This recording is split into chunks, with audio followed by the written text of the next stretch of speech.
प्रणाम। हरे कृष्ण बाबू जी, सादा प्रणाम। हरे कृष्णा। दंडवत प्रणाम प्रभु जी, दंडवत प्रणाम माता जी। हरे कृष्णा।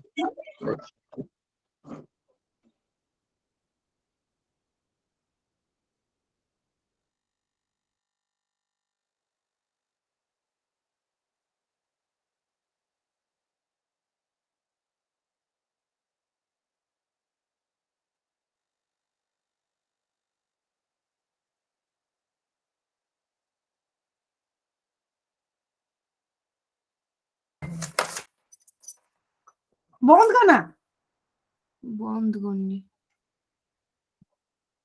চলো চালা চালা চালা। এবার জীবনে কেউ হরে প্রণাম। हरे कृष्ण।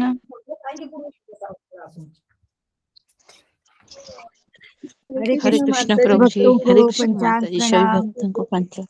हरे कृष्णा सभी भक्तों को पंचांग प्रणाम। हरे कृष्ण सुधा माता जी पंचांग। हरे हरे कृष्ण कृष्ण हरे कृष्ण दंडवत प्रणाम माता जी। हरे कृष्णा। हरे कृष्णा अंचल हरे माता जी कृष्णा पंचांग। कृष्ण कृष्ण हरे हरे हरे पंचांग राम प्रणाम। हरे राम हरे राम कृष्ण, हरे हरे हरे।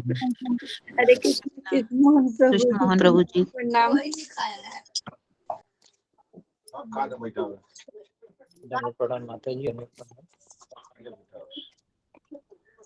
थोड़ा ज्यादा पत्ती पर डूब जाती है ना।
हरे कृष्णा सभी भक्तों को पंचांग प्रणाम।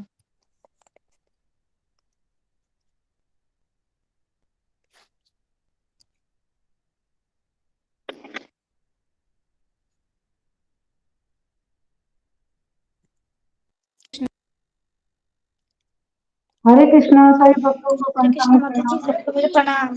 हरे कृष्ण माता जी, पंचांग प्रणाम। हरे कृष्ण, हरे हरे कृष्ण, कृष्णा हरे कृष्णा हरे पंचांग प्रणाम। हरे कृष्ण हरे कृष्ण, कृष्ण कृष्ण कृष्ण हरे हरे, हरे राम हरे राम, राम राम। हरे कृष्णा सभी भक्तों को पंचांग हरे प्रणाम। कृष्ण, हरे कृष्णा पंचांग प्रणाम। कैसी तबीयत है आपकी रागनी माता जी, कैसी तबीयत है? पंचांग प्रणाम। हरे कृष्ण, हरे कृष्ण, हरे कृष्ण, कैसे हैं आप माता जी? कृष्ण हरे हरे, हरे राम हरे राम, हरे राम हरे हरे कृष्ण माता जी, हरे कृष्ण प्रभु जी पंचांग प्रणाम। हरे कृष्ण हरे हरे कृष्ण पंचांग प्रणाम। कृष्ण, हरे कृष्ण, कृष्ण कृष्ण हरे हरे, हरे राम राम, राम राम हरे हरे, कृष्ण हरे कृष्ण, कृष्ण कृष्ण हरे हरे, हरे राम राम राम हरे हरे, हरे कृष्ण रीता माता जी पंचांग प्रणाम। हरे हरे कृष्ण कृष्ण माता जी पंचांग प्रणाम। पंचांग प्रणाम। हरे कृष्ण कृष्ण सभी भक्तों हरे को हरे कृष्ण कृष्ण, रीता माता जी हरे पंचांग कृष्ण प्रणाम। पंचांग प्रणाम हरे सभी भक्तों को मेरी पंचांग हरे प्रणाम। कृष्ण राम हरे राम, राम कृष्णा प्रियंका माता जी पंचांग प्रणाम। तुलसी माता जी पंचांग प्रणाम। हरे कृष्ण सभी भक्तों कृष्णा माता जी सभी आदरणीय भक्तों को पंचांग माता जी प्रणाम। पंचांग प्रणाम। हरे कृष्ण प्रीति माता जी पंचांग प्रणाम। हरे कृष्णा माता जी हरे पंचांग कृष्ण प्रीति माता जी गुरु जी आ गए क्या? गुरु जी आ गए क्या अभी? हरे कृष्ण कृष्ण कृष्ण हरे हरे हरे राम हरे कृष्णा सभी भक्तों को मेरा पंचांग प्रणाम। हरे कृष्णा माता जी पंचांग प्रणाम। कृष्ण माता जी पंचांग प्रणाम। कृष्ण कृष्ण हरे अपनी माता जी कैसी तबीयत है आपकी अब? अच्छी है, बेटर है। वो सर्दी पूरा मुंह में बुखार हो गया था, अभी जुकाम थोड़ा है तो अभी ठीक। कृष्ण कृष्ण आपका तबीयत कैसी है? हरे राम राम रागनी माता जी आपकी तबीयत कैसी है? जी अब ठीक है माता जी। रागनी माता जी पंचांग प्रणाम। हरे राम हरे कृष्ण लगनी माता पंचांग प्रणाम। आपका कृष्णा हरे तबीयत कृष्ण कृष्ण हरे कृष्ण कृष्णा हरे गुरु जी कृष्ण पंचांग प्रणाम। हरे राम राम हरे राम। हरे कृष्ण गुरु जी हरे कृष्ण गुरु जी पंचांग प्रणाम। हरे कृष्णा प्रणाम गुरु जी। देवा जी हरे कृष्ण प्रणाम गुरु जी, दंडवत प्रणाम। हरे कृष्ण गुरु जी, दंडवत प्रणाम, दंडवत हरे प्रणाम जी। कृष्ण गुरु जी पंचांग प्रणाम। हरे राम हरे कृष्णा कृष्ण गुरु जी गुरु जी पंचांग पंचांग प्रणाम। प्रणाम। कृष्ण सभी भक्तों को कृष्ण कृष्ण गौर प्रणाम आरती प्रणाम गुरु जी। जय नमः। पंचांग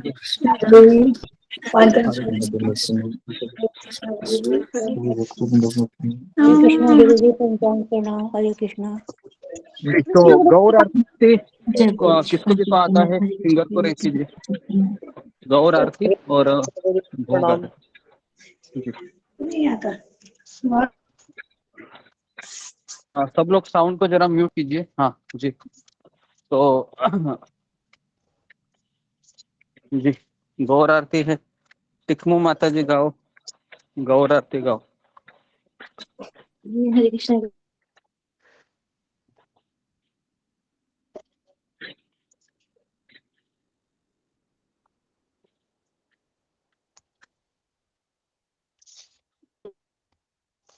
हरे कृष्णा गुरु जी। जल्दी जल्दी शुरू करो।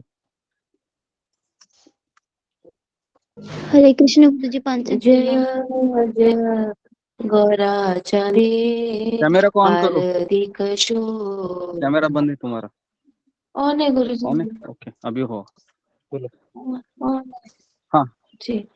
जय जय जय गौराचंदी आरती कशोभा जानवी तट बने जनमन लोभा सॉरी जगमन लोभा दक्षिणे निताई चांद बामे गदाधर निकटे अद्वैत श्री निवास छत्रधार बसी अच्छे गौरा चांद रतन सिंहासने आरती करेन ब्रह्मा आदिदेव गणे नर हरि आदि करी चामर डुलाए संजय मुकुंद बासु घोष आदि गाए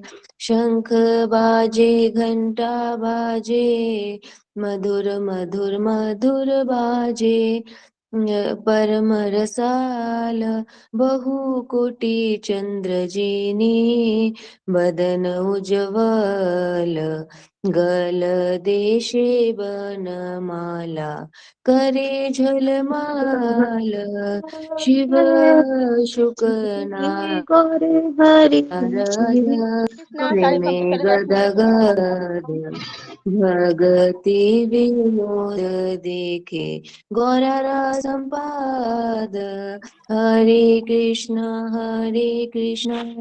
कृष्ण कृष्ण हरे हरे हरे राम राम राम हरे हरे जय गौरानिताय जय गौरानिताय जय गौरानिताय जय गौरानिताय जय प्रभुपाद जय श्रीला प्रभुपाद। हरे कृष्ण गुरु जी पंचांग प्रणाम। हरे कृष्ण से। जी जी, वेरी गुड, बहुत अच्छा सुंदर गाया। जय माता दी, बहुत ही सुंदर। गाया माता अच्छा गया माता जी। बहुत अच्छा गाया माता जी। ओके, तो आगे हम अभी भोग आरती। जी, भोग आरती किसको किसको आ रही है, फिंगर को रेज कीजिए। मेरे को आती है। जी ओके, गाओ प्रीति भाटी माता जी ठीक गाओ। है जी। ओम नमः श्री विष्णु पदाय कृष्ण पृष्ठाय भूतले श्रीमती भक्ति वेदांत स्वामी नामिने।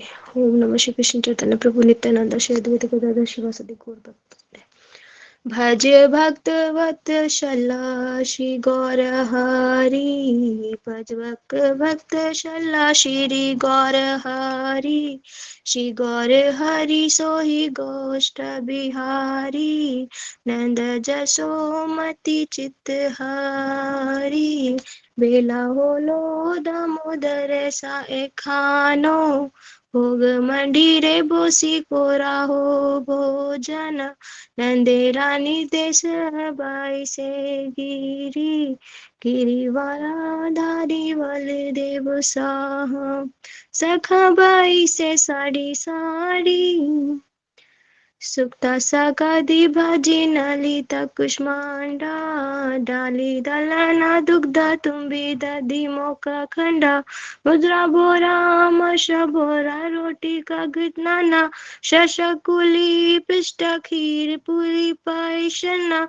कपूर अमृत केली रंबा खीर सारा, अमृता रसलना वेला द्वादश प्रकारा, लूसी सीनी सपूरी लड्डू रसवाली, भोजन करे ना कृष्णा होए कुतूहली, राधिका पक्का न विधिवाया जाना, परमा आनंदे कृष्णा कोरे भोजना, चले बेले लड्डू खाए श्री मधुमंगला, पगला बाजा आरा शुष्क हरि बोलो, राधिका दिगणे हेरी नयनेरा, कोना तृप्ता होए खाए कृष्ण जसोदा भवने, भोजन ते पिए कृष्ण सुबह सीता बाई सबे,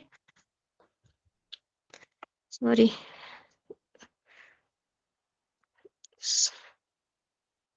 अरे बहुत अच्छी गाया माता जी, बहुत ही अच्छा। दंडवत प्रणाम, बहुत सुंदर। हरे सॉरी कृष्ण। गुरु जी, जसोदा भवने, भोजन ते पिए कृष्ण सुबह बारी, सबे मुखा प्रखोल रोए होए साड़ी सारी। गुरुजी मैं थोड़ा एक्चुअली लिरिक्स भूल गई हूँ, क्षमा कीजिएगा। हाँ ठीक है, मैं भूल एक्चुअली गई। इसका गाने का सॉन्ग भी थोड़ा सा अलग है। ये गाया इस तरीके से जाता है जैसे इन्होंने गाया था कल, भज भाकत वत्सल श्री गौर हरि, श्री गौर हरि सोहि गोष्ठ बिहारी, नंद यशोमति चित्तहारी। तो ये इसका ये है, ट्यून है। जी तो गुरु। ट्यून, तो जब तक ट्यून पकड़ में नहीं आएगा तब तक लिरिक्स वो कुछ और ही हम बोलेंगे, है हाँ ना। जी, तो तो मैंने आपको बेटर है, बोला था ना पहले, एक हफ्ते पहले, मतलब 2 हफ्ते पहले, तब मैंने लर्न किया था, तो मैं भूल गई हूँ ट्यून और हाँ, लिरिक्स। इसको प्रैक्टिस प्रैक्टिस करते रहना चाहिए। तो मैं चाहता हूँ कि आप प्रॉपर ट्यून में गाए उसको, क्योंकि जी ये दोनों आरती है, थोड़ा सा मुश्किल है। गौर आरती का भी ट्यून वही है, जैसे टिंकू माता जी ने अच्छा गाया, जी जी तो जैसा वो ट्यून चाहिए मुझे। बेसिकली ये हमारा ट्रेडिशनल ट्यून है जो मंदिरों में गाया जाता है। तो जी मैं चाहता हूँ कि आप ट्यून में गाइए दोनों, ठीक है। जी, तो मैं कल है प्रैक्टिस करती हूँ जी, नेक्स्ट टाइम। तो अभी मैं चाहता हूँ कि बाकी के लोग भी आगे आए, क्योंकि बहुत सारे लोगों को गौर आरती नहीं आती है। तो प्रैक्टिस कीजिए, यूट्यूब में अवेलेबल है, गौर आरती भोग आरती दोनों अवेलेबल है। और हमने कई बार पोस्ट भी किए हैं ग्रुप में। तो क्योंकि आप घर में ही रहते हैं, मैक्सिमम लेडीज है और जेंट्स है ना, वो भी ट्रैवलिंग करते करते कान में लगा के सुन सकते हैं, है ना। तो हमारे कानों को हमको एंगेज रखना चाहिए। तो मैं चाहता हूँ कि सभी लोग ये दोनों आरतियां लर्न करें। अभी मंगल आरती, नरसिंह आरती, तुलसी आरती ऑलमोस्ट सभी को आता है ना। लेकिन प्रॉब्लम ये है कि हम भूल जा सकते हैं। तो इसके लिए हम इसको वापस इसको, है ना, मैं चाहता हूँ कि सारे भजन है, जय श्री कृष्ण चैतन्य प्रभु दया करो मोरे, ये भजन भी सबको आना चाहिए। और हरि हराय नमः, कृष्ण यादवाय नमः, यादवाय माधवाय केशवाय नमः, ये भजन भी आना चाहिए, क्योंकि ये भजन में भावनाएं है। और भगवान कौन है? भावग्राही है, बराबर है, भगवान भावग्राही है। आते तो हैं इसके लिए आते हैं ये। हरे जी, कृष्ण गुरु जी, ओके, पंचांग प्रणाम। हरे कृष्ण भक्तों। ठीक है। तो अभी हम आगे बढ़ते हैं। ओम अज्ञानतिमिरान्धस्य ज्ञानाञ्जनशलाकया चक्षुरुन्मीलितं येन तस्मै श्रीगुरुवे नमः।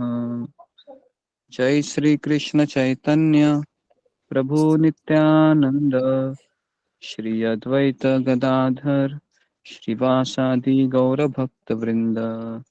हरे कृष्णा कृष्णा कृष्णा हरे हरे, हरे राम राम राम हरे हरे। ओके, हरे कृष्णा। तो हम राधानाथ महाराज का जर्नी है उसको चालू रखते हैं। तो और 3 से 4 दिन हमारा सेशन चलेगा, और इसके बाद मैं आपको ये बताने दूंगा उसके बाद कि महाराज जैसे ही भक्तों के संगति में आए तो उनका सफर खत्म नहीं हुआ, उनका सफर चैलेंजेस और बढ़ गए। कैसे बढ़ गए हैं तो उसके बारे में भी मैं आपको बताऊंगा। महाराज के 4 ऐसे यूट्यूब में ही वीडियो है जिसमें महाराज ये सब बताते हैं कि मैं किस तरह से न्यू वृंदावन में प्रभुपाद के उस आश्रम में मैं रह रहा था। ये सारा चीज मैं बताऊंगा आपको, ताकि हमको ये पता चले कि मैं भक्ति में आने के पहले मुझे क्या क्या करना पड़ता है और भक्ति में आने के बाद मुझे क्या क्या परीक्षाएं देनी पड़ती है। ठीक है, तो इससे हमको पूरा चीज पता चलेगा भक्ति क्या है और भक्ति कितनी गहन है। हम सोच रहे हैं ना, वो अभी भक्ति नहीं है। मैं और कृष्ण, हम दोनों घर में रहेंगे। कृष्ण, मैं आपके लिए सब कुछ करूंगा, है ना। कृष्ण हमसे बोलते हैं क्या कुछ? कृष्ण हमसे कुछ नहीं बोलते, बराबर है ना। कृष्ण अगर बोलने लगेंगे ना तो पहला तो दंडा हमको ही पड़ेगा, बराबर है। पहला दंडा हमको पड़ेगा कि क्या तुम मुझे खिला रही है, कितना तीखा है, नमक नहीं डाला, पागल कहीं की।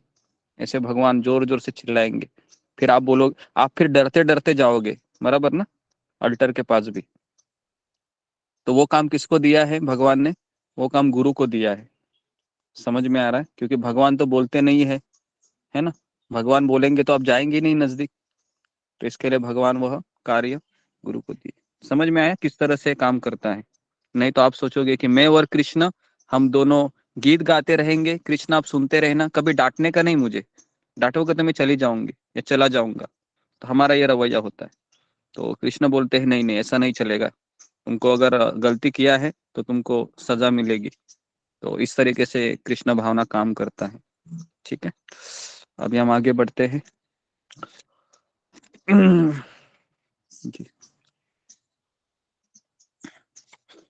तो हम सबको पता है राधानाथ स्वामी महाराज अभी ऋषिकेश में है। और हिमालय में, जब वो हिमालय में ऋषिकेश में जो गंगा बह रही थी, उस गंगा के जो बीच में, आपको पता है वो पत्थर मैंने भी दिखाया था आपको, याद है वो? उस पत्थर में वो उन्होंने प्रण लिया था। क्या प्रण लिया था? 1 महीना में केवल गाजर खाऊंगा, बराबर है। 1 महीना में केवल गाजर खाऊंगा और कुछ नहीं खाऊंगा, है ना। अभी कल हमने एकादशी किया, बराबर है ना। तो कैसा लग रहा है अभी? ऐसा लग रहा है कब मैं दाल रोटी खाऊं, है ना। ऐसा हमारा इच्छा हो रहा है अभी, है ना। नहीं हो रहा है तो हो जाएगा। हाँ, हो रहा है तो प्रभु। जी, तो इसीलिए ये उपवास करने से क्या होता है, कौन मुझे बताएगा? हमें उपवास करने से क्या प्राप्त होता है? जी, फिंगर को रेज कीजिए। उपवास का क्या महत्व है? उपवास का मतलब है कि हम फास्टिंग करते हैं, कुछ नहीं खाने का व्रत लेते हैं, या निर्जला व्रत होता है। इसका क्या अभिप्राय है हमारे भक्ति में? जी, क्योंकि ये भी समझना बहुत जरूरी है। जी, रीति माता जी। हरे कृष्ण गुरुजी, पंचांग प्रणाम। गुरुजी, भगवान के करीब आने का, उनसे प्रेम करने का ये व्रत है। और ठीक है, ठीक। प्रेम करने का, लेकिन उससे कैसे, क्या होता क्या है हमारे बॉडी में, तो वो बताना है। जी, ठीक है। अमृता तिवारी माता जी। जी गुरु जी, हरे कृष्णा, पंचांग प्रणाम। मुझे इससे तो हम भगवान की ओर नजदीक आते हैं, पूरे दिन भगवान की भक्ति में लीन रहते हैं। दूसरा है कि हमारे नहीं बॉडी नहीं में जितने भी 15 दिन में जो हम कचरा खाए रहते हैं ना, वो सब हमारे एक दिन उपवास से सब बाहर आ जाता है, जिससे हमारे बॉडी के लिए बहुत सही रहता है, हमारे पेट के पाचन के लिए। ठीक है, ओके जी। नेक्स्ट परवीन कुमार। हरे कृष्णा गुरुजी, धन्यवाद, प्रणाम। हाँ एकादशी का व्रत करने से हमें मतलब अपने इंद्रियों को कंट्रोल में करने को सीखने को मिलता है गुरुजी, हाँ कि हम कैसे अपने इंद्रियों ओके। के ऊपर काबू पाएं। हाँ अभी अभी थोड़ा सा हिंट मिला है, लेकिन और थोड़ा सा मैं इसमें जानना चाहता हूँ कि क्या ऐसा होता है न खाने से, ऐसा क्या होता है जिससे हम भक्ति में आगे बढ़ते हैं। तो वो साइकिल है एक्चुअली, वो साइकिल समझ में आना चाहिए जी। सुधा गुप्ता माता जी। हरे कृष्णा गुरु जी। हम्म। व्रत करने से हमारे अंदर आत्म संयम और दृढ़ संकल्प बढ़ता है, और हम भगवान की भक्ति तो करते ही हैं, और पाचन क्रिया भी हमारी दुरुस्त रहती है। हरे कृष्णा। ठीक है, ओके। नेक्स्ट है जी राधिका सिंह माता जी। जी गुरु जी, मेरा ऐसे देखो संयम और अनुशासन कि हाँ हमें खाना की इच्छा होती है फिर भी ठीक है, तो मैं इसका कारण बता रहा हूँ। एक्चुअली जब हम उपवास करते हैं, कुछ खाते नहीं है, तो सबसे पहले क्या होता है, हमारा पेट तकलीफ देता है, बराबर है। पेट कहता है खाओ खाओ खाओ खाओ, है ना। एक अजीब सी, पता है, एक अजीब सी फीलिंग आती है कि बहुत भूख लगी है, और हमको क्या करता है, हमको भूख मारना पड़ता है, बराबर। क्योंकि उस दिन हमको उपवास है, भूख मारना पड़ता है। भूख मारने से क्या होता है, हमारी इंद्रिय शिथिल हो जाती है, बराबर है, इनएक्टिव हो जाती है। फिर हम भोग कर सकते हैं क्या, मजा कर सकते हैं, नहीं कर सकते। तो ये इसके पीछे फिलॉसफी है, समझ में आ रहा है। और अगर हम मजा नहीं करेंगे तो आसानी से हम भक्ति कर सकते हैं, बराबर है। क्योंकि अगर मुझे बताइए, सांप के मुंह से दांत निकाल दिए जाए जहरीले, तो क्या करेगा सांप, डंस मारेगा क्या? मारेगा तो भी नहीं कुछ, मारेगा। मारेगा तो भी कुछ, जहर भी नहीं जाएगा ना, वो नहीं। कितना भी मारेगा। तो उसी तरीके से अगर हम ये इंद्रियों को अगर कुछ खाना ही नहीं खिलाएंगे, मैक्सिमम स्वीट, तीखा, नमकीला, चटपटा, इससे क्या होता है, वो सांप है वो जहरीला बन जाता है, समझ में आ रहा है। तो इसके लिए हमको स्वीट, नमकीन, तीखा, ये सब नहीं देना चाहिए जिह्वा को। तो इसके लिए हमको उपवास रखना चाहिए। बहुत साधु है जो इस तरीके से खाते हैं, केवल खिचड़ी खाते हैं, दाल राइस मिक्स करके खिचड़ी खाते हैं, थोड़ा सा हल्दी डालते हैं, और उससे उनका इंद्रिय इतना संयमित होता है ना, कि जो वो निर्णय लेते हैं उसको पूरा करते हैं, है ना। और जो लोग, है ना, कि चलो अभी क्या है, इच्छा है, थोड़ा चटपटा खा लेते हैं, पानी पूरी, मसाला डोसा, शेव पूरी, फिर वो लोग क्या करते हैं, उनका मन संयमित होता है क्या? बताइए, ऐसे लोगों का नहीं होता है। देखो नहीं आप, होता है। बहुत उनका माइंड एक्टिवेट रहता है बहुत। तो इसके लिए ये इसके पीछे फिलोसॉफी है, ठीक है। तो उसके लिए हमको व्रत हो सके तो निर्जला करना चाहिए, अगर किसी को जमता है तो, है ना। और अगर किसी को नहीं जमता है तो पानी पी सकते हैं, फल खा सकते हैं, ठीक है। आगे बढ़ते हैं अभी। दूध पी तो महीने का अंत होने पर, हाँ सकते क्या हैं हो गया? हाँ गुरु आवाज जी, नहीं आया मुझे। दूध पी सकते हैं। दूध पी सकते हैं, दही पी सकते हैं, ताक पी सकते हैं, ओके। महीने मुझे का अंत, केला भी खाना है। केला, अभी अभी आप सब बोलिए क्या क्या खाना है, बस तो केला वाला बता आगे दीजिए मैं ना बोलूँ। गुरु जी। हाँ ठीक है, केला फल में ही तो आता है, आप ऐसे क्यों प्रश्न पूछते हैं। केला है, जितने भी फल है सब खा सकते हैं जी। महीने का अंत आने पर मैं अपना उपवास खोलने के लिए उतावला हो उठा। महाराज कहते कि 30 दिन मैंने गाजर ही खाया था, तो मेरा शरीर बोल रहा था कुछ खाओ खाओ। तो महाराज ने फिर क्या किया, स्वर्ग आश्रम में चोटी वाला भोजनालय के निकट एक मूंगफली वाले की याद करके मैं वहां 1 रुपया लेकर पहुंचा। ये कभी की बात है, 1970 की बात है। तभी 1 रुपया को भी बहुत मूल्य होता है, बराबर है।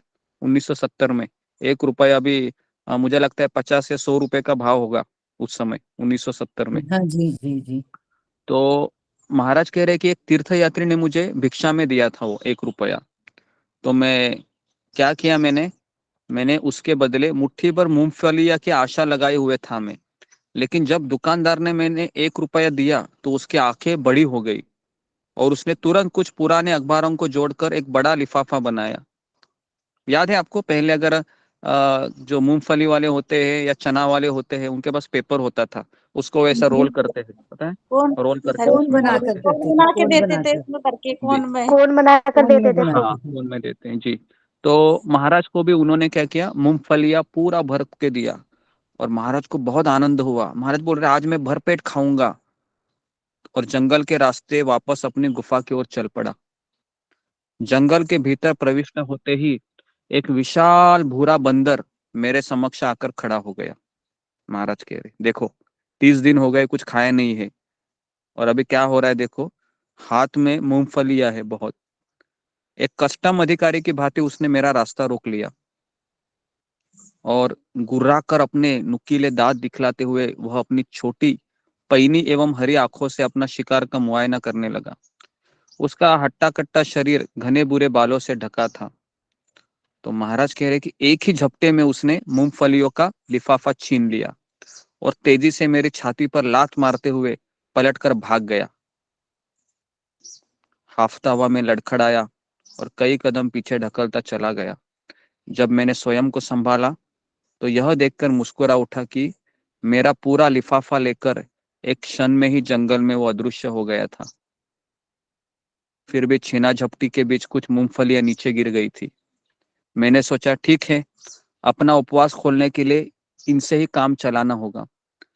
तो मैंने क्या किया, नीचे झुका और वो रास्ते पर पड़ा मूंगफलिया को नीचे मैं उठाने लगा, तभी दूसरा बंदर आ गया।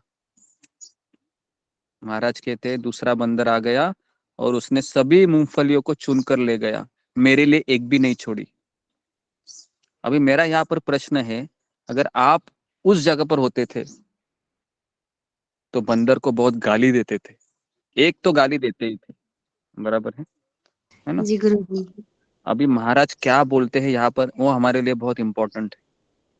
जब मैं रात बिताने अपनी गुफा की ओर चला तो मेरा पेट गुड़गुड़ाने लगा। मैंने सोचा आध्यात्मिक अनुभवों के खजाने के सामने भौतिक उपलब्धियां इन मूंगफलियों के समान है। इस मूंगफलियों के कुछ दाने प्राप्त करने के लिए लोग झूठ बोलते हैं, रोते हैं, मर भी जाते हैं। मुट्ठी भर मूंगफलियों के लिए वे लड़ते हैं, संघर्ष करते हैं, लेकिन किसी भी क्षण कोई बंदर, मतलब कौन, दूसरा व्यक्ति का लोभ या फिर काल की गति हमारी संजो कर रखी मूंगफलियों को लूट कर ले जा सकते हैं। समझ में आए? तो दो लोग हैं। अभी मूंगफलियां मतलब क्या है, हमारे घर में जो हमारे बर्तन है, हमारे सामान है, हमारे पैसे है, ये कैसे मूंगफलियों की तरह है, महाराज कहते हैं। और किसी भी क्षण मतलब क्या है, किसी भी क्षण मतलब मृत्यु है ना, मृत्यु, ये सब हमको छोड़कर जाना पड़ता है। अभी मुझे बताओ, धीरू भाई अंबानी जब मर गया था तो कितना उसके पास पैसा था क्या नहीं, है ना? लेकिन कुछ लेके गया वो? कुछ नहीं लेके गया। जिंदगी भर वो पैसे के लिए वो जिया, है ना? लेकिन जब उसका मरण काल का समय था तो उसको चंदन के लकड़ियों से जलाया गया। पता है आपको? ये पता नहीं होगा शायद आपको। चंदन की लकड़ियों से उसको जलाया गया क्योंकि बहुत पैसा था ना उसने, तो उसने चंदन की लकड़ियों को उसके बेटों ने खरीदा और उसमें जलाया। तो ये सुंदर हमारा ये है। तो मैं यहाँ पर आपको प्रश्न देता हूँ या पूछता हूँ आपको हरे कि कृष्णा गुरु। ये ना जैसे मान लो अपना शरीर तो मतलब आत्मा तो निकल गई, फिर तो शरीर तो वेस्ट ही है, फिर उसको किसी से भी जलाओ क्या फर्क पड़ता है? हाँ हाँ, वो बात बराबर है। मैं इसलिए बताया क्योंकि उसके पास पैसे थे, है ना, किससे भी जलाओ, है ना? नहीं वैसे इसका कोई वो तो नहीं रह जाता ना, इम्पोर्टेंस तो नहीं रह जाती। हाँ बराबर है, लेकिन कुछ फायदा तो है नहीं रहता है वैसे तो। कुछ लोग है उसको दफना देते हैं। दफना कौन देते हैं? मुसलमान लोग दफना देते हैं, बराबर है। मुसलमान लोग दिखावा और करते हैं ना ज्यादा। क्रिश्चियन क्रिश्चियन लोग भी दफना देते हैं। ऐसे और पारसी लोग, पता है आपको? पारसी धर्म एक है, पारसी। वो लोग पता क्या है। करते हैं पता है? वो लोग जो गिल होते हैं ना, जो गिद्ध और उनको खाने के लिए भेजते हैं, है ना? तो हमारा शरीर का जो हम इतने संभाल के रखे हैं, है ना, और हिंदू लोग जलाते हैं। तो इस तरीके से ये हमारे शरीर का अंत होता है। लेकिन आत्मा मरती है क्या? आत्मा नहीं मरती है। आत्मा ये दूसरे शरीर में चली जाती है। जो हमने अंतिम समय में जो हमको याद आएगा वही हमको अगला शरीर दिलाएगा, है ना। तो इसलिए सोते बैठते खाते पीते हमको भगवान का नाम लेने का आदत डालना चाहिए हमेशा। उसके बाद भगवान कहते हैं कि मैं एक पर्वत पर चढ़कर मैं शंकराचार्य के नगर में पहुंचा, ऋषिकेश में। और उसके बाद फिर मैं वहां पर, महाराज कह रहे हैं कि कुछ समय के लिए रहा मैं। उसके बाद महाराज कहते हैं कि एक दिन मैं कुछ समय के पश्चात मैं अपनी जंगली गुफा में एकांत में लौट आया। वहां पर कुछ रहने के बाद, वहां लौटने के पश्चात मैंने खुद से पूछा, क्यों तुमने महर्षि के आश्रम को छोड़ा? वहां तो मुझे केवल ज्ञान का अनुभव ही मिल रहा था। निसंदेह महर्षि की शक्ति प्रेममयी थी और बहुत दयालु भी थे। मैं क्यों ऐसे इधर उधर भटक रहा हूँ? आने वाले महीनों में मैं बार बार स्वयं से यही प्रश्न पूछने वाला था। हर बार मैं इसी निष्कर्ष पर पहुंचता था, किसी एक गुरु के प्रति पूर्णतः समर्पित होने से पूर्व मैं अलग अलग शिक्षकों से ज्ञान अर्जन की इच्छा रखता हूँ। मैंने विचार किया, जब तक मुझे एक पथ और एक गुरु को जीवन समर्पित करने की श्रद्धा प्राप्त नहीं हो जाती, मैं भ्रमण करता रहूंगा। समझ में आ रहा है? तो महाराज का ये साइकोलॉजी था। जब तक मेरा हृदय समर्पित होने की भावना से अभी तक नहीं तैयार होता है, तब तक मैं किसी को अभी तक गुरु के रूप में नहीं अपनाऊंगा। और महाराज का वो टर्निंग पॉइंट तभी हुआ जब राधानाथ महाराज शिला प्रभुपाद को जब देखे और उनके हृदय ने कहा कि यही तुम्हारे गुरु है। अंदर से आवाज आनी चाहिए कि यही तुम्हारे गुरु है, और उनसे सुनने से भी फिर परिवर्तन आना चाहिए। परिवर्तन नहीं आ रहा है तो फिर हमें उसके लिए पहले तैयार होना चाहिए, प्रिपरेशन। तो महाराज अभी तैयार हो रहे हैं। एक दिन महाराज कह रहे कि मैं जंगल की पगडंडी पर चल रहा था। अचानक एक साधु अपने चेहरे पर विचित्र मुस्कान लिए मेरे रास्ते में खड़ा हो गया। उसकी नाक छोटी सी थी, चेहरा चपटा था, बाल छोटे थे। तो उसने कहा, मुझे तुम्हारे लिए भगवान ने भेजा है। मैं तुमको पहचानता हूँ, लेकिन तुम मुझे पहचानते नहीं हो। आश्चर्यचकित किंतु चुपचाप मैं सोचने लगा, अभी क्या होने वाला है आगे। उसने मेरा हाथ पकड़ लिया और निकट की एक गुफा में सबसे महान संत रहते हैं, मैं तुमको वहां पर ले जाता हूँ, चलो मेरे साथ। मैंने पूछा, तुम कैसे मुझे जानते हो? तो उसने कहा, तुम्हें यह जानने की आवश्यकता नहीं है, बस मेरे पीछे चले जाओ। हैरान में रह गया। मैं उस साधु के पीछे चलने लगा। उसने मुझे बताया कि वह नेपाल का रहने वाला है। हम जंगल की गहराइयों में एक झरने के किनारे घास भरे मार्ग पर चलने लगे, और फिर 3 गुफाएं दिखाई दी वहां मुझे। उसके प्रवेश द्वार धुएं से काले हो गए थे। वह साधु मुझे पत्थर की छोटी सीढ़ियों से ऊपर ले गया, जो सीधी चट्टान में तराशे हुए 30 फुट लंबे चिन्ह जैसी थे। और जैसे ही हम गुफा के अंदर गए, धुएं के बादलों से हमारी आंखें जलने लगी। तो मैं धैर्यपूर्वक प्रतीक्षा कर रहा था उस व्यक्ति का, है ना।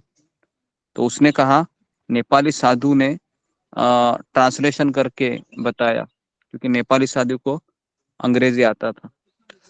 तो हम धैर्यपूर्वक वहां पर बैठकर साधु की प्रतीक्षा करने लगे। उसने कहा, भगवान एक है, सब कुछ उनसे उत्पन्न होता है। अपनी हथेली उठाकर उन्होंने अपनी तर्जनी को अंगूठे से छुआ। सारी पीड़ाओं की जड़ क्या है? सारी पीड़ाओं की जड़ भगवान के साथ अपने संबंध को भूलना है।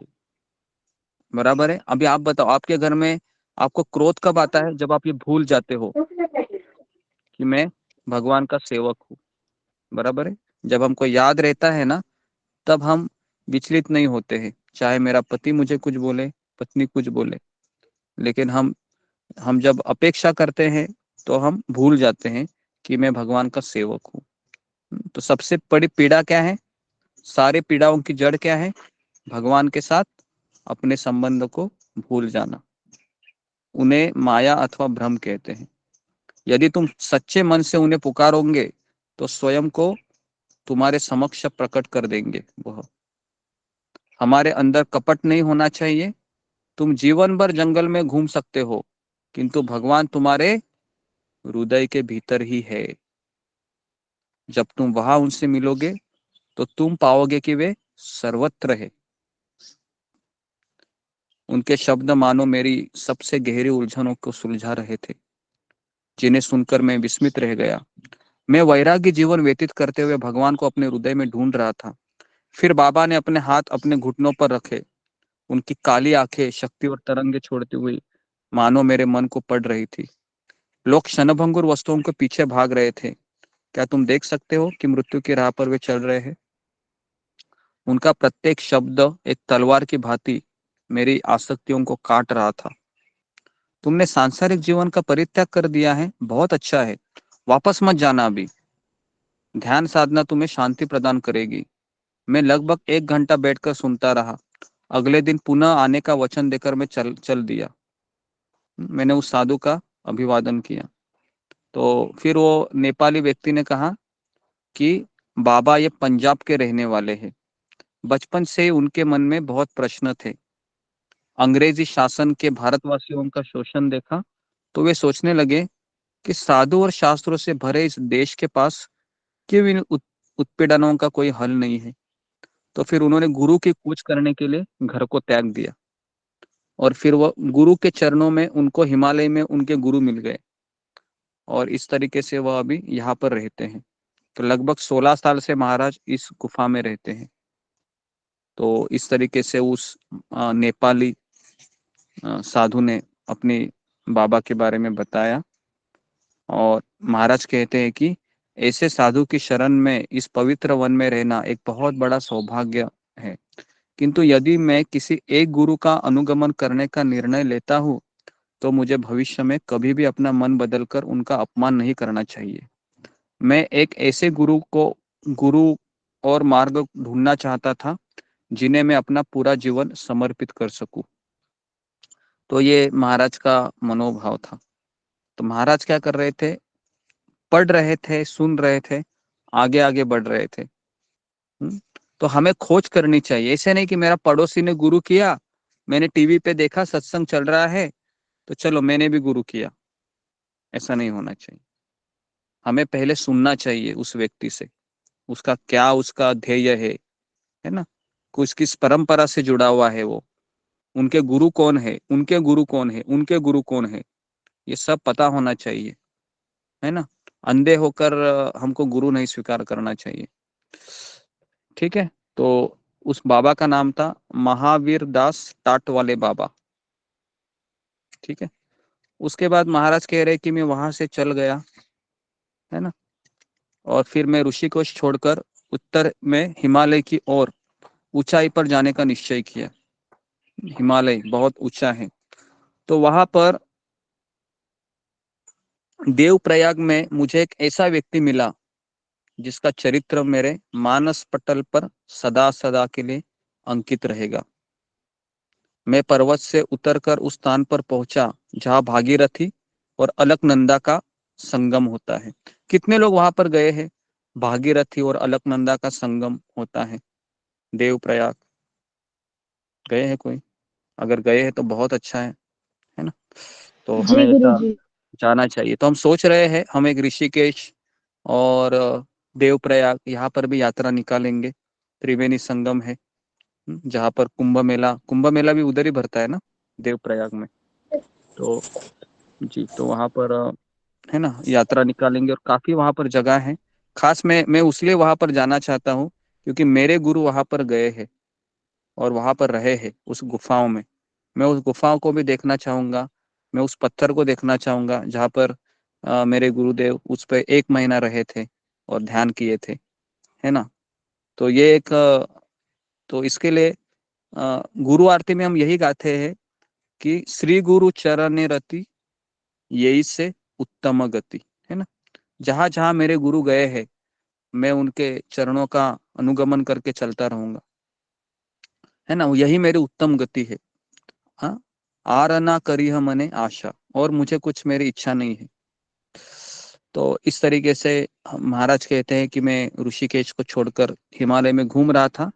मुझे वहां पर उसी समय मेरे निकट स्नान कर रहे थे एक बलवान व्यक्ति मेरी भुजाओं को अपने शिकंजे में पकड़कर खींचा और मुझे तट ले गया। मेरे रक्षक ने फिर अपनी दाहिनी हथेली मेरे सिर पर रखी। क्योंकि वहां पर हुआ क्या था, महाराज कह रहे थे कि मैं संगम से आगे नदी का नाम गंगा पड़ता है, तो मैं वहां पर स्नान करने के लिए गया। तुरंत वहां पर एक तेज प्रवाह आया, मेरे पैर उखाड़ दिए और मैं खतरनाक ढलानों की ओर बहने लगा।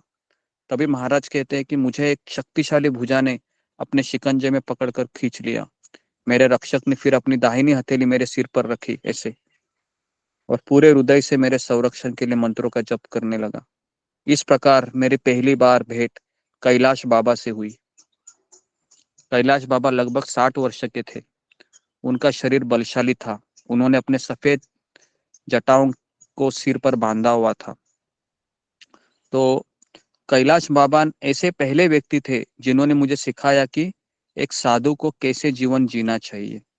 ठंडी रातों में हम नदी को देखते देखते पहाड़ों के किनारे सो जाते थे।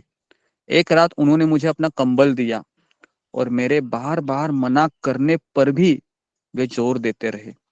तत्पश्चात अनेक रातों तक हम एक साथ एक ही कंबल में सोए। उन्होंने मुझे सिखाया कि कैसे जंगल में कंदमूल, फल और पत्तों की पहचान कर भोजन और औषधियां प्राप्त की जा सकती है। मुझे गांव में ले जाकर उन्होंने सिखाया कि कैसे साधु भिक्षा मांगता है आदर पूर्वक। तो महाराज कह रहे कि मेरे लिए सब ये नया था, क्योंकि मैं तो अमेरिका में रहने वाला लड़का था और मैं इन साधुओं से सब सीख रहा था। उसके बाद महाराज ने कहा कि भिक्षा, कैलाश बाबा जैसे महान व्यक्ति को भिक्षा मांगता हुआ देखकर मुझे लगा कि भिक्षा मांगना भी एक महान कार्य है। उन्होंने मुझे सूखे चिवड़े पर निर्वाह करना सिखाया। यह सबसे सस्ता भोजन है और कोई भी इसको प्रसन्नता पूर्वक बनिया दे देता है, और यह जल्दी खराब भी नहीं होता। इसलिए जंगल में हफ्तों तक इसे खाकर ही हम रहते थे। क्या? पोहा। महाराज कहते थे कि कैलाश बाबा क्या करते थे, भोजन के लिए उसमें केवल नदी का जल मिलाते थे, और वो पोहा में, पता है ना, पोहा में जल मिलाने के बाद वो थोड़ा सा ये मऊ हो जाता है ना, थोड़ा सा नरम हो जाता है, गीला हो जाता है, तो गीला, सॉफ्ट हाँ हो तो जाता गीला, है बहुत। हाँ तो महाराज कहते हैं कि वही हम खाते थे एक हफ्ता, है ना। हम एक दिन भी खा सकते हैं क्या ये ऐसा? हम एक दिन भी नहीं खा सकते, क्योंकि बहुत मुश्किल है ना इस तरीके से रहना। तो महाराज कह रहे हैं कि शरीर को स्वच्छ रखा जा सकता है। तो महाराज कहते हैं कि नीम की दातुन से मैं दांत मांजता था, नदी की मिट्टी से मैं शरीर को रगड़ता था और नहाता था, है ना। और स्वच्छ रहने के लिए मैं नदी, मंदिरों, वृक्षों, सूर्य, चंद्र, इनसे शिक्षा लेते मैं घूम रहा था। मैं सांप, बिच्छू, जंगली जानवरों का भी आदर करना सिखाया मुझे। वे अंग्रेजी नहीं बोलते थे, लेकिन उनमें अपने विचार मुझ तक संप्रेषित करने की एक जादुई शक्ति थी, क्योंकि वो सोचते थे भगवान सभी के हृदय में है। उन्होंने मुझे एक विषैले सांप के हृदय में स्थित आत्मा को देखना और उसे चले जाने का रास्ता देकर उसका सम्मान करना भी सिखाया।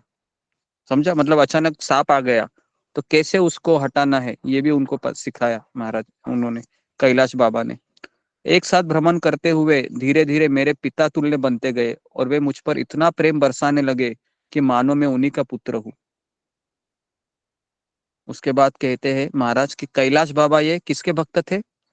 शिव जी के भक्त थे।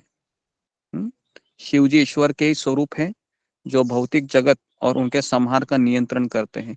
कैलाश बाबा निरंतर ओम नमः शिवाय का जप करते थे, और जब हम जंगली पथ से गुजरते थे तो ऊंची आवाज से वो शिव पार्वती का नाम पुकारते थे। जय शंकर, हे विश्वनाथ, हे केदारनाथ, जय श्री पार्वती, हे उमापति। जय भोलेनाथ। तो इस तरीके से वो नाम पुकारते थे कैलाश बाबा जब महाराज कहते। तो ये महाराज उनका डिस्क्रिप्शन बता रहे हैं। और डमरू बजाकर वो जोर जोर से डमरू बजाते थे और कीर्तन करते थे। पागलों के भांति अपना सिर घुमाने लगते थे और उनकी जटाएं इधर से उधर लहराने लगती थी, है ना। तो इस तरीके से महाराज कह रहे थे कि मैं उनके साथ 1 महीना रहा, और उसके बाद मुझे एहसास होने लगा कि कैलाश बाबा भी एकांत में जाने की इच्छा हो रही है उनकी।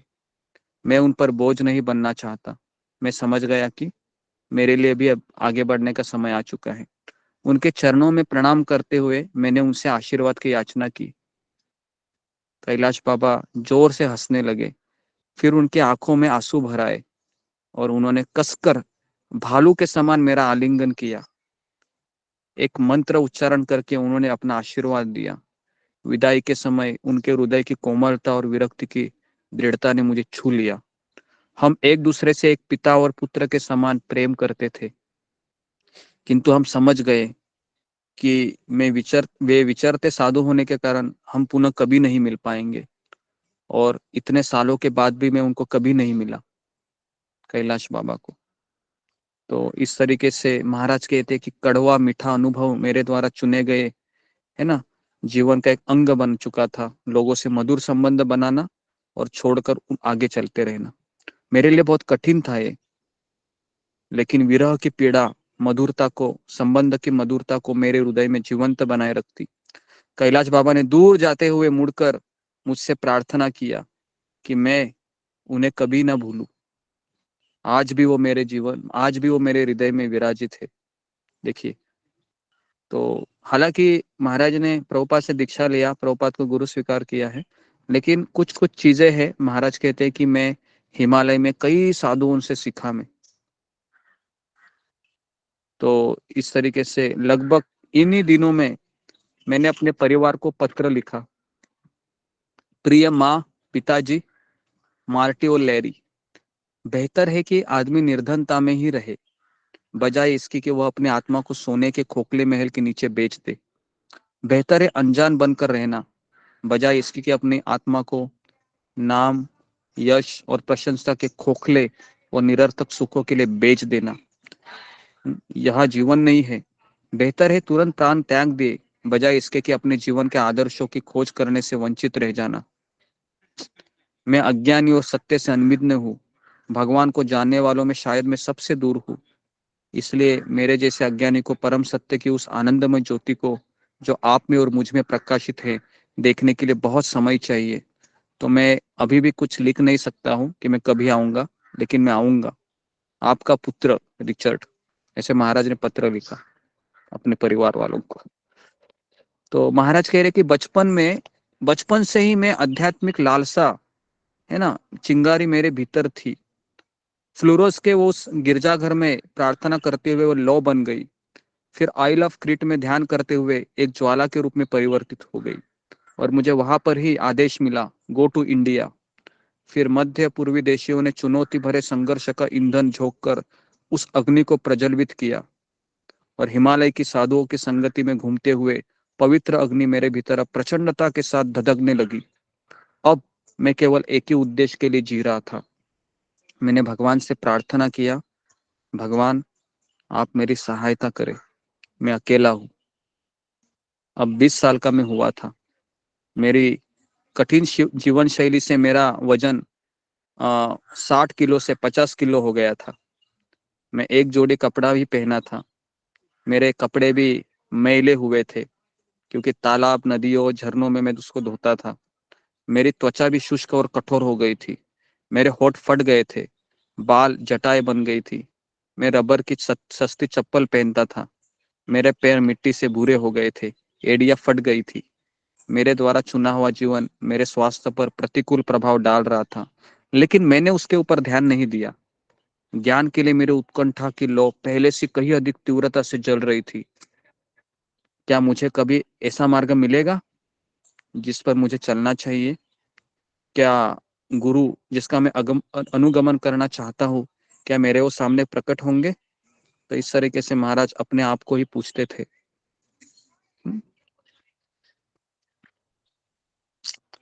बहुत सुंदर है ये। कैसा लग रहा है आपको सुनकर? अच्छा लग रहा है? बहुत अच्छा लग रहा है। बहुत अच्छा लग रहा है गुरु जी। जी बहुत अच्छा लग रहा है। जी, तो बहुत अच्छा लग रहा है गुरु जी। जी बहुत आनंद आगे बढ़ते हैं। बहुत अच्छा लग रहा है गुरु जी। ओके, अभी महाराज कहते हैं, जी जी, हाँ, ऐसा लग रहा है कि मैं भी वहां पर महाराज के साथी हूँ और देख रहा हूँ उनको, कि किस तरह से वो जा रहे हैं।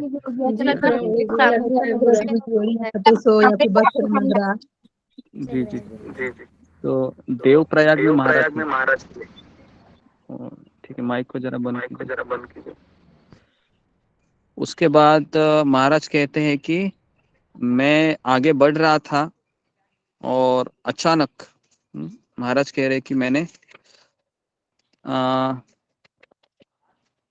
मैं एक साध्वी आनंदमयी माँ के, आपको पता है आनंदमयी माँ करके एक आश्रम भी है, आपने सुना होगा आनंदमयी माँ करके, जो देवप्रयाग में उनका आश्रम है देहरादून में।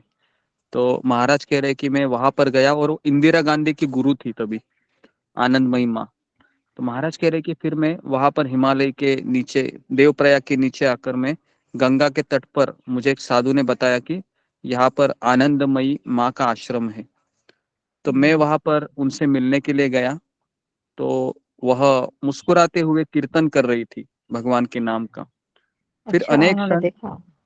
जी, अनेक क्षण मौन रखने के बाद उन्होंने एक प्रवचन दिया और कहा कि प्रेम का अर्थ है क्षमा करना। उन्होंने शुरुआत किया, सभी वस्तुओं के पूर्ण के संबंध में देखना, यही सच्चा ज्ञान है। यदि आप समझते हैं कि सब कुछ भगवान का है, तो आप सभी बंधनों से मुक्त हो जाएंगे। उनकी सौम्यता, अपने हाथ से हृदय को छूकर उन्होंने अपने नेत्र बंद कर दिए। सभी दुख मैं और मेरा की भावना से उत्पन्न होते हैं। बराबर है, सच है ना ये? सभी दुख ये मैं और मेरे की भावना से उत्पन्न होते हैं। सभी दुख भगवान से विलग रहने का ही कारण है। जब हम भगवान के साथ रहते हैं तो हमारी सारी पीड़ाएं दूर हो जाती हैं। एक दुख देकर भगवान दूसरे दुख को दूर करते हैं। ये आपने कभी अनुभव किया है? एक दुख देकर भगवान दूसरे दुख को दूर करते हैं। जी प्रभु जी। जी। और एक विपत्ति देकर दूसरे विपत्ति को भगवान दूर करते हैं। क्योंकि जब विपत्ति आती है ना, तब हम क्या करते हैं? दूसरी विपत्ति क्या है? हम भगवान को भूल गए हैं, ये दूसरी विपत्ति है। तो उसको हम क्या करते हैं? फिर वो भी दूर हो जाती है क्योंकि हम भगवान का स्मरण करते हैं। तो मेरा हृदय माँ और उनके बच्चों के बीच इस स्नेहिल व्यवहार से द्रवित हो गया, है ना। उसके बाद महाराज कह रहे थे कि एक दिन वो बरामदे में बैठी थी, आनंदमयी माँ। वहां पर मैं 3 दिन रहा आश्रम में, और मैंने झुककर उनके चरणों का स्पर्श किया। वे उछलकर पीछे हट गई। उनका चेहरा नम्रता से झुक गया और वे लज्जित प्रतीत होने लगी। मेरे अंदर ग्लानि का बवंडर उमड़ रहा था। यद्यपि उनके चरण छूकर मैं उनके प्रति अपना आदर और सम्मान व्यक्त करना चाहता था, तो मैं समझ गया कि वो महान साध्वी थी। नम्रता के कारण वे नहीं चाहती थी कि उनके अनुयायी उनके चरणों को छुए। तो इस तरीके से महाराज वहां पर 3 दिन रहे। फिर महाराज कह रहे कि मैं वहां से आश्रम को छोड़कर आगे प्रस्थान किया। महाराज कह रहे कि मैं घूमते घूमते मैं देहरादून से उत्तर पश्चिम की ओर बढ़ा, जहां पर और हिमालय में और ऊंचे जाकर उत्तर काशी में पहुंचा, जिसे अनेक लोग साधुओं की घाटी के रूप में जानते थे। कई दिन एक तेंदुए, तेंदुए मतलब कौन? एक जंगली, जो क्या बोलते, शेर होता है, वो तलाश में घूमता रहा था। एक दिन उसने हिरन पर हमला किया, और महाराज कहते कि मैं देख रहा था उस हिरन को, जो उस तेंदुए ने उसको खाया था। और एक दिन मैंने एक किंग कोबरा को देखा, जो शिकार की खोज में धरती और पेड़ों पर सरक रहा था। एक बार मैंने एक नेवला को देखा, है ना। तो इस तरीके से महाराज कह रहे कि ये मेरे पड़ोसी थे। समझ में आया? माने ये मेरे पड़ोसी है, नेवला, है ना, कोबरा, तेंदुआ।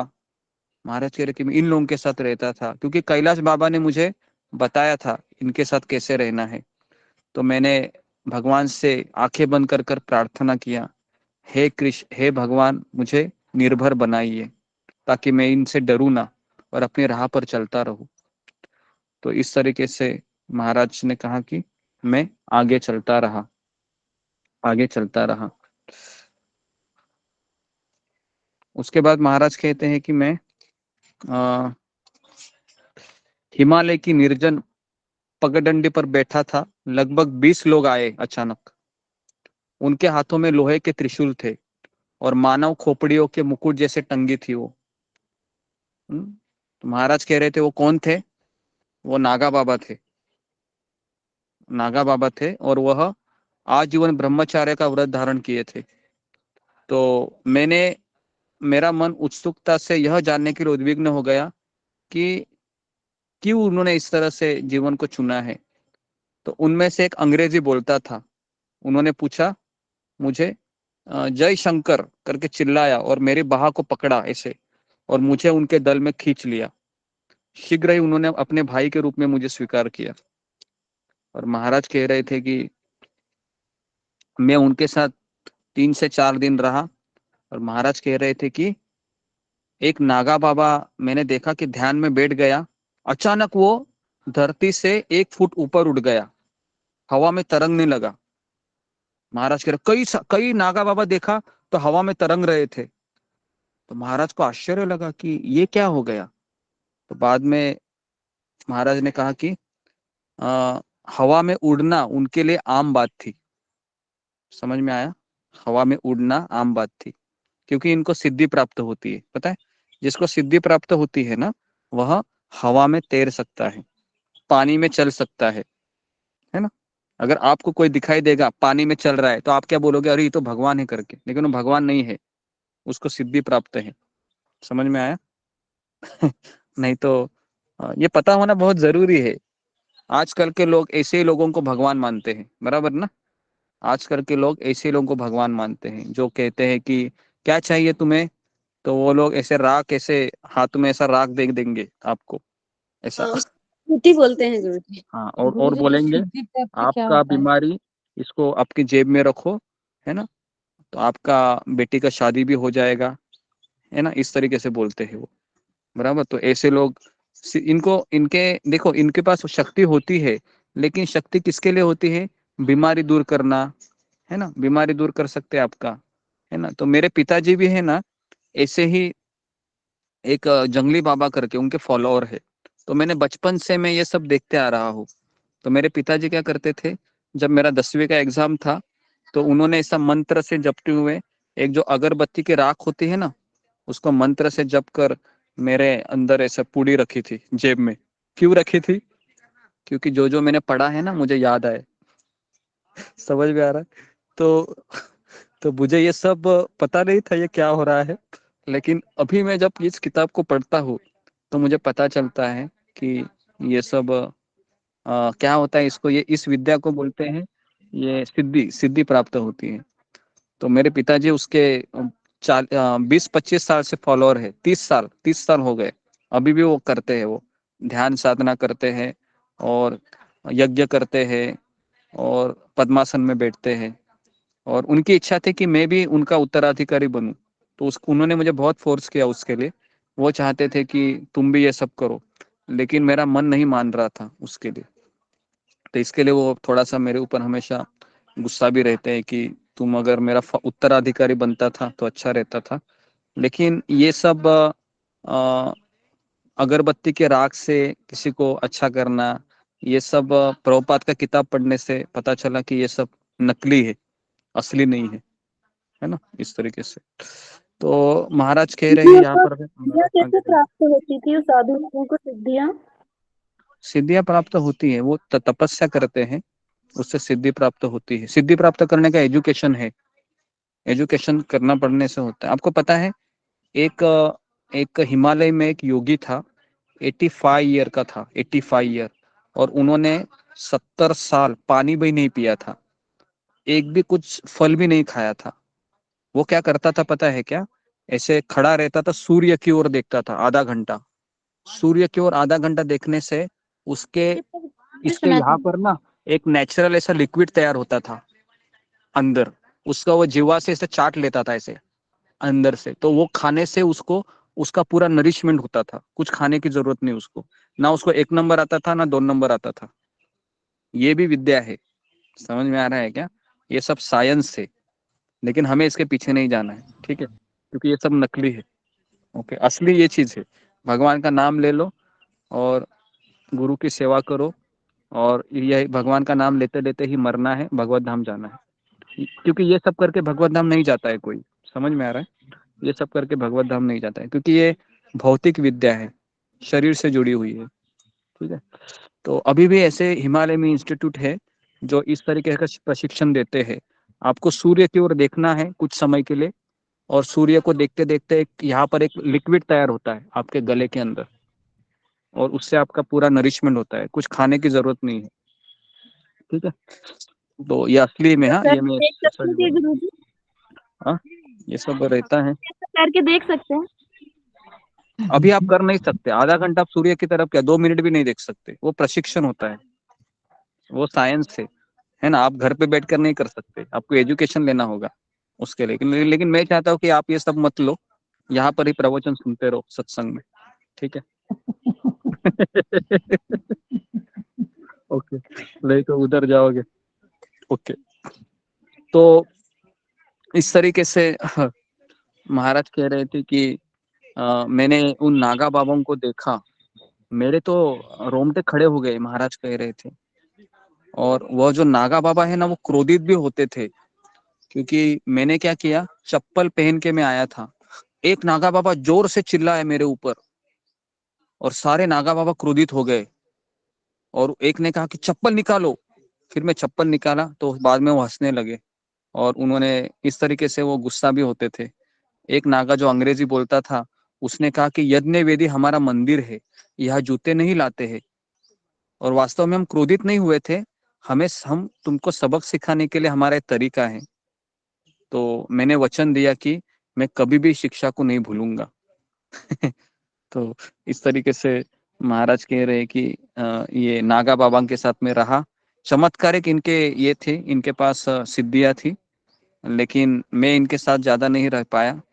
इनके पास चमत्कारिक शक्तियां थी, मेरे लिए यह साधारण सी बात थी, लेकिन यात्री उस पर अब और पैसा निछावर करने लगे। ये लोग क्या करते थे कि साधारण लोगों के बीच जाकर ना ऐसे अजीब अजीब हरकतें करते थे, जैसे नाक में रुमाल डालते थे और एक उसका कोना यहाँ से निकालते थे और उसको साफ करते थे, ऐसे हिलाते थे। तो आप देखोगे तो आपको भी सरप्राइज लगेगा, बाप रे, है ना। तो ऐसा, तो वो लोग क्या करते थे, ऐसा वो 20 साल तक उस आश्रम में रहा था, हिमालय की गुफा में। लेकिन अभी वह घर में लौटा था, तो वह धन कमाने के लिए इसका प्रयोग कर रहा था, ये सब सिद्धियों का। तो इसके लिए आप इसको एकदम ये मत सोचिए कि ये कोई जादू, ये सब क्या है, साइंस है, विज्ञान है। आज भी हिमालय में ऐसे कई लोग हैं, अगर आप जाओगे तो, अगर आपको सबसे अच्छा अनुभव लेना है ना, तो आप जो क्या बोलते हैं उसको, कुंभ मेला रहता है ना, कुंभ मेला, तभी आप जाइए।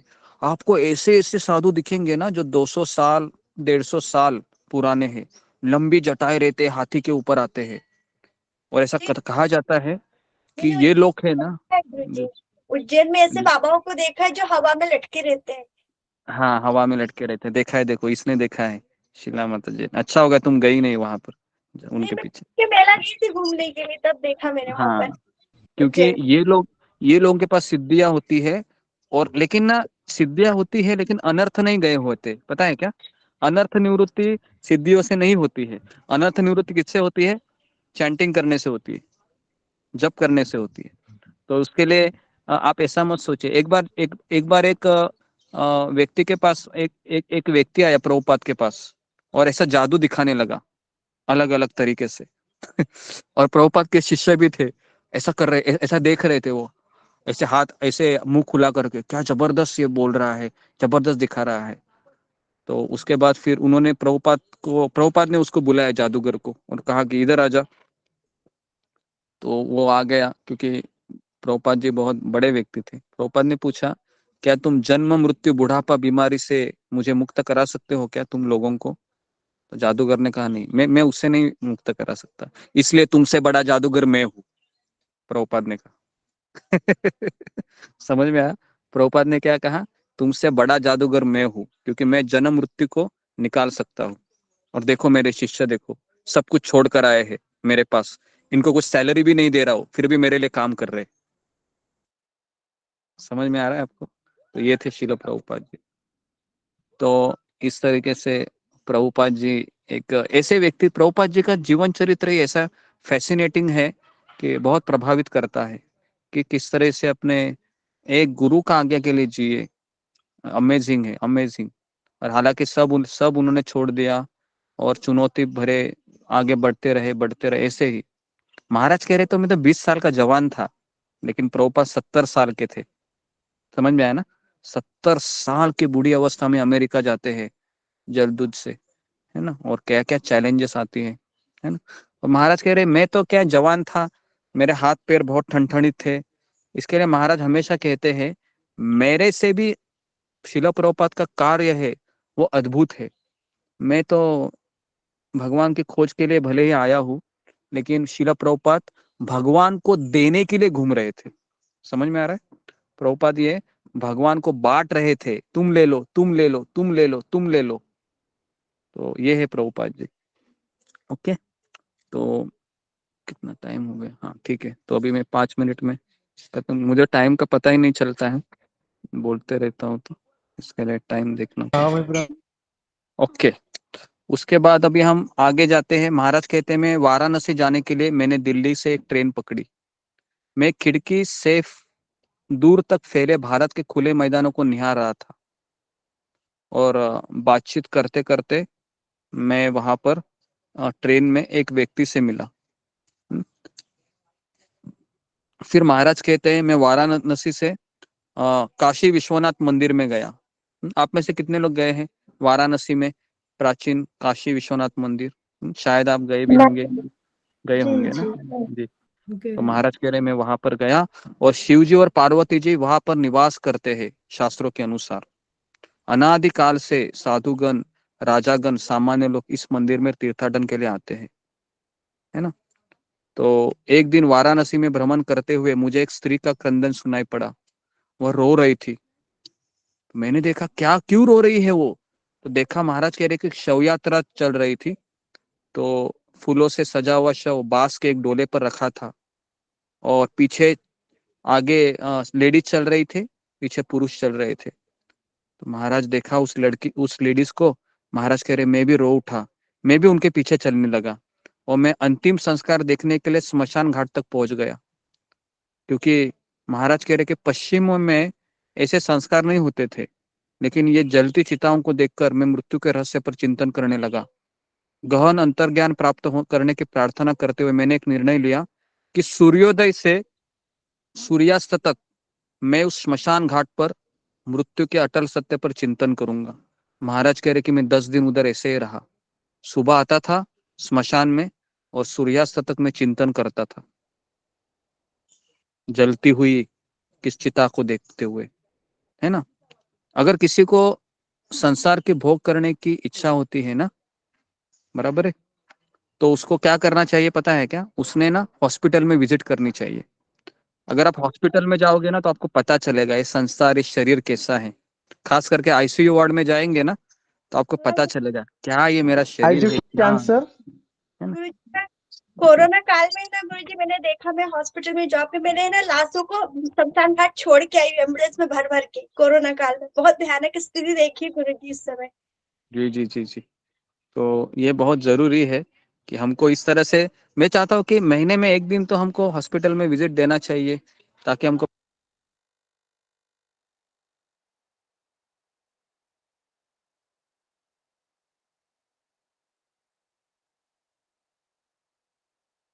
प्रभु जी चले गए क्या माता जी? गुरु जी लेफ्ट हो गए हैं। नेट की प्रॉब्लम होगी माता जी आपकी तबीयत ठीक है ना? जी कृष्ण सुलेखा माता जी, हरे कृष्णा हरे मुझे आपका जी गुरु जी ज्वाइन हो गए। ओके, तो अभी मैं यहाँ पर रुकता हूँ क्योंकि यहाँ पर हम देखते हैं कि अभी वाराणसी, मुझे एक इंसिडेंस बताना था आपको पशुपतिनाथ का, जो एकदम टचिंग इंसिडेंस है महाराज का, एकदम जान जाने वाले जैसे इंसिडेंस थे। लेकिन अभी वाराणसी के बाद महाराज कहते हैं कि मैंने पशुपतिनाथ के विषय में सुना था। तो महाराज कह रहे हैं कि मैं नेपाल के स्थित काठमांडू में पहुंचा। कितने लोग गए हैं पशुपतिनाथ मंदिर काठमांडू में? नहीं गए ना, क्योंकि वो नेपाल में। मैं गया हूँ। अच्छा, आप गए? वेरी गुड वेरी गुड, गए हैं मेरा तो नेपाल में, लेकिन मैं नहीं गई हूँ अब हाँ, तक। मैं वहीं का रहने वाला हूँ। बहुत पास है, वहीं का हाँ। रहने वाला मेरे घर से नजदीक है। मैं भी गई हूँ। काठमांडू जी जी ठीक है, ओके। नेपाल नेपाल जाने के लिए मुझे लगता है वीजा चाहिए होता है ना? नहीं नहीं, तो कुछ नहीं चाहिए, काठमांडू ऐसे ही शायद। नहीं ऐसे नहीं ही जा चाहिए। सकते हैं। भूटान जाने के लिए, भूटान जाने के लिए पासपोर्ट। ओके ओके ठीक ऐसे है, ही जा सकते हैं वहाँ। ऐसे ही जा सकते हैं। ओके अपने डॉक्यूमेंट वहीं से हो जाएगा, वीजा नहीं लगा है गुरु जी। जी गुरु जी जी ठीक है। वीजा नहीं लगता, आप लोगों को ले चलिएगा। हाँ हाँ, हम जितने सालों से हम अलग अलग जगह पर जाएंगे, अभी हम वृंदावन मायापुर कवर कर रहे हैं, है ना। एक साल में आपको यहाँ पर भी बुलाऊंगा जहाँ पर मैं रहता हूँ 5 दिन के लिए, है ना। आपका सारा मैं प्रयोजन करूंगा, आप यहाँ पर आइए। बहुत अच्छा जगह है जहाँ मैं रहता हूँ, वृंदावन है, मिनी वृंदावन है। यहाँ पर आपको किचन में सेवा भी दूंगा मैं, आप सेवा भी कर सकते हो। कई लोगों से मिलवाऊंगा आपको, कई प्रवचन आप अलग अलग स्पीकर से सुनेंगे, है ना। तो ऐसा भी मेरे प्लानिंग बहुत है कि आपको अलग अलग तीर्थ स्थल में मैं लेके जाऊँ, आपको दिखाऊं कि क्या भगवान की, ये भगवान ने कहाँ कहाँ लीला किया है सब में। जैसा हमने वृंदावन में किए थे, वृंदावन में इतना अच्छे से अरेंजमेंट नहीं हो पाया, लेकिन अभी हम मायापुर में पहले ही जा रहा हूँ, तो थोड़ा सा वहाँ पर अरेंजमेंट कर दूंगा। तो फिर मायापुर के बाद फिर हम देखते हैं, अगर अगर हुआ अवसर तो हम गर्मियों की छुट्टी में भी शायद निकाल सकते हैं यात्रा, ऋषिकेश हरिद्वार सोचा है ऐसे, जी गुरु जी। है ना। तो जिससे क्या होगा कि हम, क्या होगा ना, अगर हम क्योंकि हर एक व्यक्ति को गर्मी की छुट्टी में घूमना लगता है, बराबर ना। कई लोग घूमने जाते हैं गर्मियों की छुट्टी में, है ना। लेकिन घूमने में क्या करते हैं, वो इंद्रिय तृप्ति करते हैं जाकर, क्योंकि भक्त नहीं रहेंगे तो क्या करेगा व्यक्ति, इंद्रिय तृप्ति करेगा ना। तो उसके लिए भक्तों के साथ जाना चाहिए, ठीक है। मेरे यहाँ तो से ना मतलब जी जी ये जनकपुर पशुपतिनाथ ये सब एक जी, तो संस्था मैं बहुत अभी नजदीक है यहाँ पर, नेपाल से।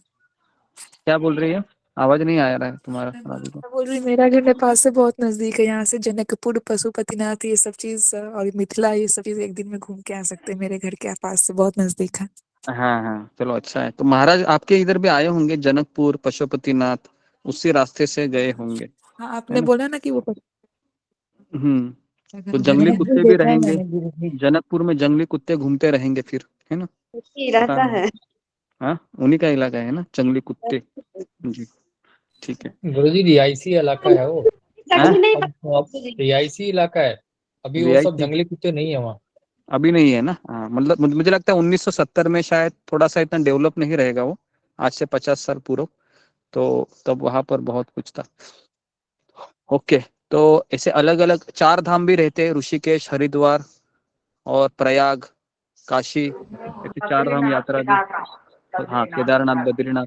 तो ये सब गर्मियों में जाना वहाँ अच्छा रहता है, ठंड रहती है ना।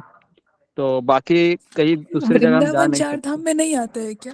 ये वृंदावन धाम 4 धाम में नहीं आता है क्या? नहीं, नहीं वृंदावन नहीं 4 नहीं धाम में नहीं आता है। वृंदावन ये धामों का राजा है 4 धाम में नहीं आता। धाम, किंग ऑफ ऑल तीर्थ, वृंदावन। वृंदावन मायापुर ये स्पेशल स्थान है, क्योंकि वो गोलोक वृंदावन से कनेक्टेड है।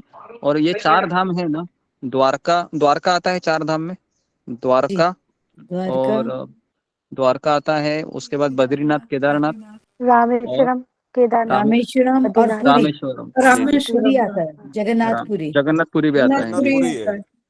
जी जी जी। तो एक एक कार्तिक में हम जगन्नाथपुरी जाएंगे। जगन्नाथपुरी में भी, है ना, काफी वहां पर है जगन्नाथ, क्योंकि वहां पर चैतन्य महाप्रभु रहे थे 24 साल, तो उधर भी काफी चीजें, नामाचार्य हरिदास ठाकुर का वो जगह है जहाँ पर वो जप करते थे, सिद्ध बकुल करके, है ना, मैं उधर भी होकर आई हूँ गुरु जी, जाएंगे।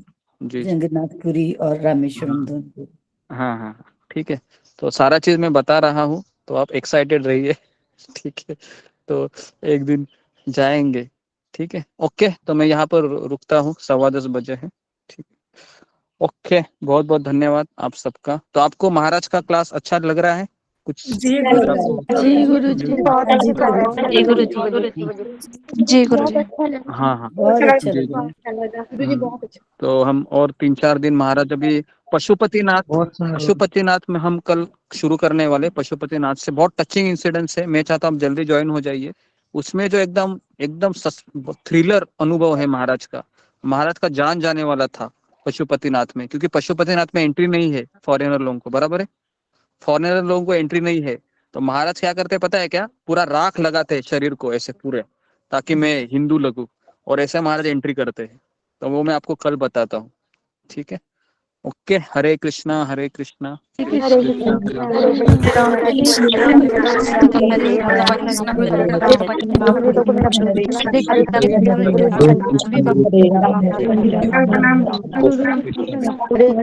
कृष्णा जी, हरे कृष्ण सारे भक्तों को पंचांग